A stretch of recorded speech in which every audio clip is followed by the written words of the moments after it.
Welcome back everybody to this festive themed video. This is a video that I've wanted to do for a while. I was going to make this video last year and just never got around to making it.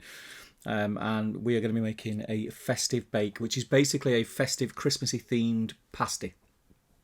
Now these were made famous by the UK bakery chain Greggs. I absolutely love them. They are my guilty pleasure.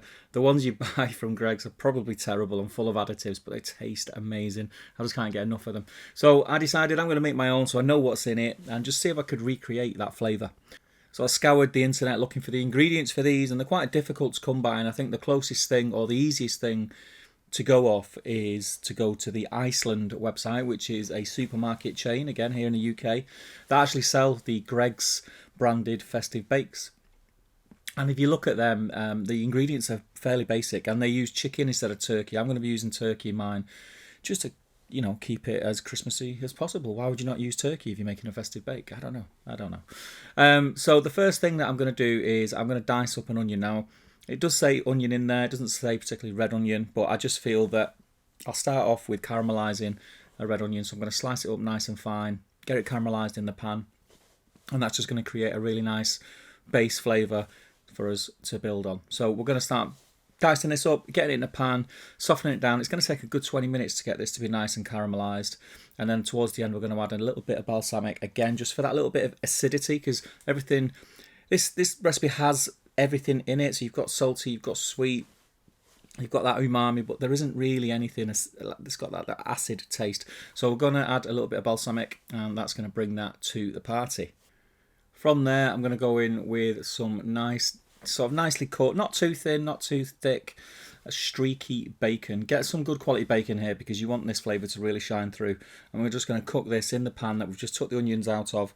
And we're not going to add any more oil because there's going to be a lot of fat rendering out of that bacon, which we're then going to cook the turkey in turn. Now, I love crispy bacon, but I don't think crispy bacon is going to be great in these pasties. I think that's too much of a texture internally, and you don't get a crispy bacon vibe when you buy them from Greggs. So we're going to sort of cook them till they're nice and cooked, but just before they start to crisp up, we're going to take them out of the pan.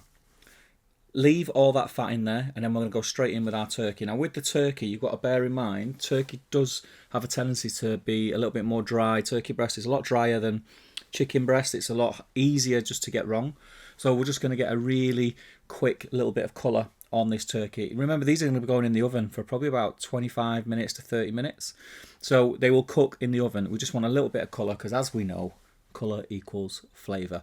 And we don't want some kind of really white beige looking turkey in our pasties. So we're going to get a little bit of colour and then take them straight out of the pan. And that's pretty much all our cooked ingredients done. We are going to be using some sage and onion stuffing and some turkey stroke chicken gravy, which I've pre-made. And if you want the recipe for those, I will be releasing a video on the run up to Christmas for both my stuffing and my gravy, so do keep an eye out for that. You can use packet stuffing or packet gravy if you want to.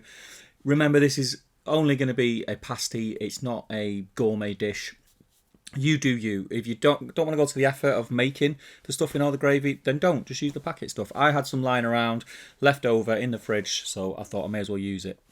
Okay, so now we've got all our ingredients together. Get yourself a large to medium sized bowl. We're going to add in our stuffing first. And then, depending how dry or wet your stuffing mix is, I'm going to go straight in with the gravy first before I add all the other ingredients. This is just because it's going to be easier to mix if the stuffing's a little bit wetter than usual, and I want the stuffing to encase all the other ingredients. So I'm going to go with a little bit of gravy first and give that a good mix through, and that'll loosen up the stuffing. Once we've done that, we can go in with our cranberry sauce. Now add as much or as little as you like. Some people like cranberry sauce, some people don't. I like just to get a hint of it in there, so I'm not going to go too crazy, but it's entirely up to you. And again, give that a really good mix through. It's a lot easier to get that cranberry flavour throughout the mix if you do this mix through before you start adding all your meat and your onion properties. So we'll give that a good mix, and then we're just going to go in with the turkey, the bacon, and your caramelised onion. Once you've got it all in there, we want to fold it all together, give it a good mix. And again, depending on how you've cooked it and you know how wet your original mix was to begin with, you might want to add a little bit more gravy. You might want to add a little bit more of the stuffing mix to sort of thicken it up. It depends. It is all on you. The one thing that I would say to bear in mind is that once these have been in the oven, they're not going to be as wet. So this mixture is not going to be as wet when it comes out of the oven. So make it slightly more wet than you want your finished product to be. and you should be good to go. Don't forget to season with salt and pepper, and as you can see, I've added a little bit more gravy because I just want a little bit more moisture in there. I want it a little bit looser, and I'm going to end up with a great consistency at the end. Okay, so now we're on to our pastry and prepping our pastry. Now, you don't need to be a hero here and make your own puff pastry from scratch. If you want to, if it's something that you do regular and you're really confident, go for it. I've just used store-bought pastry. Each sheet should make 4 pasties, and you will get, from the mix that I've made here today, you'll get 8 pasties in total. So if you buy 2 sheets, you'll use up all your filling perfectly, or you should do anyway. You'll be thereabouts. So you're going to split this into 8 each sheet. You're going to have 4 bottoms and 4 lids, and as you can see, I'm going across here with a lattice roller, and I'm not doing very well. It's actually the first time using this lattice roller, and it was getting stuck in the pins, but I got there in the end. If anyone knows the tricks to getting this not to stick in your lattice roller, please do let me know. I did flour it first, but yeah, it still stuck. It was an absolute nightmare. But I got the end result that I wanted, so that's all that matters. So let's build these pasties now. We want to get ourselves some greaseproof paper onto your bench, or your workbench, or your worktop. Get your bottoms on the greaseproof paper and just give that a little stab across. You don't have to go crazy, just with a fork. What we're trying to do here is just create sort of an area for any excess moisture or steam to get out. So just press the fork into the bottom of the pasties, and then we're going to go on. You probably want about 2 spoonfuls of filling. You can fill these as much as you want. The only thing I'd say to be careful of is overfilling, because it will split all the sides of your pasty, and we don't want that. So I've got about 2 tablespoons of mix, like heaped mixes, per pasty, and then you want to pat that down so it covers almost the entirety of the base.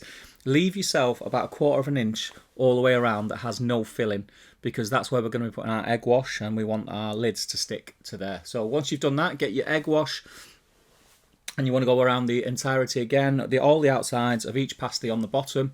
Once you've done that, you can get your lattice or your top. And do bear in mind again, you don't need to have a lattice roller. You can just go flat pastry on top and just poke a few holes in to let the steam out. It will be perfectly fine, and you do what you think is best. So we're going to get our lids on, and we're going to use a fork, and we're going to crimp down all the way around. And what that will do, with where the egg wash is, that will just seal the pasty all around the edges, so we shouldn't get any spillage from the filling when it's in the oven, which is what we want. And then once we've done that, we're going to get egg wash all over the top of each pasty. Make sure you cover it. That will give us a really nice golden shiny colour, which again is what we want aesthetically at the end. And then I'm using some golden breadcrumbs just as a bit of a decoration. It's what Greggs do. They have something. I'm sure it's breadcrumbs. I'm not too sure. It's either breadcrumbs or parmesan. I don't think it's parmesan. I do think it's breadcrumbs. And I've just done that just to be the same as them. But you don't have to put the breadcrumbs on. It is a nice texture, actually. If you've got them in the cupboard, wax them on. We're going to get them in the oven about 165 degrees for about 25 to 30 minutes. Just keep an eye on them, because every oven's different. You want a nice golden colour on each pasty, and then take them out and let them cool. And after about 5 minutes, they should be perfect to tuck into and thoroughly enjoy. Now, you can eat these just as they are, as if you've just bought them from Greggs.